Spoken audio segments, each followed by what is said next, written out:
ఒక పాలిట్ బ్యూరో సభ్యుడు గొట్టంగాడి ఎంపీ అన్నాడు. అయినా స్పందన లేదు. 50 మంది కార్పొరేటర్లు 64 మంది పోటీ చేస్తే 50 మంది ఓడిపోయారు. సరే, గెలిచేవాళ్ళు ఓడిపోయేవాళ్ళు అది తర్వాత సంగతి. వీళ్ళ ప్రెస్ మీట్ వల్ల పార్టీ చల్లా చెదురైపోయింది. ఆ నెక్స్ట్ 2 రోజుల తర్వాత వచ్చిన చంద్రబాబు నాయుడు ప్రచారానికి, నువ్వు రావద్దు నాతో పాటు ప్రచారానికి, నువ్వు వస్తే వాళ్ళిద్దరూ రానంటున్నారు నాతో పాటు అని.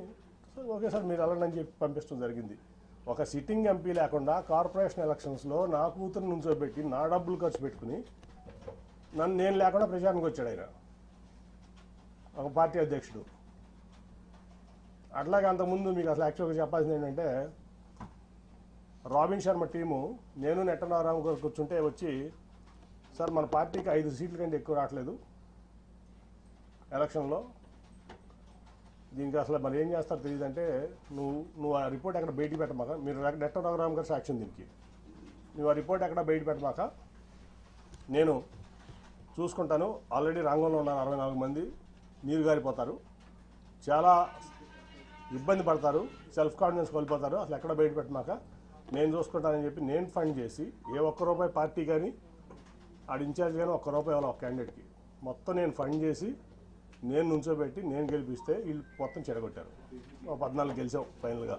ఓకే, అదంతా అయిపోయింది. కానీ ఇక్కడ ఏంటంటే, ఒక పార్టీ అధ్యక్షుడు ఒక పార్టీ ఎంపీని ప్రోటోకాల్కి విరుద్ధంగా నువ్వు రావద్దని ఏమంటున్నాడు. మరిచ్చా పార్టీ కోసం, ఆయన కోసం. ఒక పార్టీలో ఉన్నటువంటి పాలిట్ బ్యూరో మెంబరు ఒక 5 పదవులు ఉన్నటువంటి వ్యక్తితో చెప్పు తీసుకొడిస్తా అన్నాడు. భరించా. అట్లాగే గొట్టంగాడు అనిపించారు, భరించా. ఏం చేయాలి నేను? ఎన్ని అవమానాలు పడాలి? అయిపోయింది. రోజువారీ అవమానాలు. తర్వాత నేను ఒక రోజు వెళ్ళి ఆయనతో చెప్పాను, సార్ మీకు ఇష్టం లేకపోతే చెప్పండి, నేను తప్పుకుంటాను ఎంపీగా అంటే, లేదు నువ్వే ఉండాలి. 10 మంది ముందు చెప్పాను, నేను ఒకళ్ళని కాదు. ఆ రోజు వల్ల రామయ్య గారు ఉన్నాడు, నెట్ట రఘురామ్ గారు ఉన్నాడు, పార్టీ ఇన్ఛార్జ్లు అందరూ ఉన్నారు, 7 ఇన్ఛార్జ్లు. ఆ రోజే నేను ఆయన చెప్పా, సార్ ఎవరన్నా పెట్టుకోండి నేను తప్పుకుంటున్నాను అంటే, ఆయన చెప్పిన మాట ఏంటంటే, అందరి ముందు, నేను ఎసెన్స్ కాదు నువ్వే ఉండాలి, ఈ మాట బయటికి ఎక్కడ అనొద్దు, నువ్వు మీరు కూడా ఎక్కడ అనొద్దు ఎవరో అన్నారు. వాళ్ళందరినీ బయటికి పంపించి నన్ను ఆ నెక్స్ట్ డే నందిగామ జగపేట సభలు జరుగుతున్నాయి.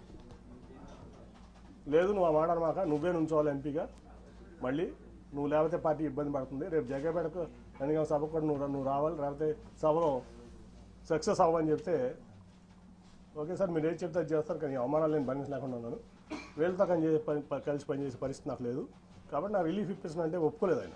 లేకపోతే ఆ రోజు రాజీనామా చేసేవాడిని, ఇవాళ దాకా ఆగేవాడిని కాదు.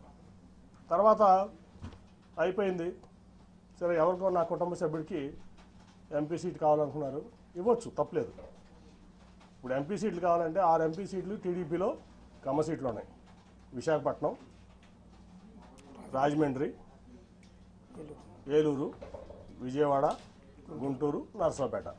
ఈ జనరల్గా తెలుగుదేశం పార్టీలు ఎప్పుడు కమ్మాసే పోటీ చేస్తారు. సరే, అక్కడంటే భరత్ ఉన్నాడు కుటుంబ సభ్యుడు, వైజాగ్లో ఓకే. మురళీమోహన్ గారు ఖాళీ చేసినటువంటి రాజమండ్రి సీట్ ఉంది. అలాగే నాగండి బాబు వద్ద ఉంటున్నటువంటి ఏలూరు సీట్ ఉంది. ఇటు పక్క గుంటూరు గల్లా గారు పోటీ చేయాలంటున్నారు. అటు పక్క నరసరావుపేటలో అభ్యర్థులు, అక్కడికి వచ్చు కదా. ఇక్కడ తీసుకొచ్చి ఇన్ఛార్జ్లు అందరికీ ఇతర ఎంపీ అని చెప్పి నాకు చెప్పకుండా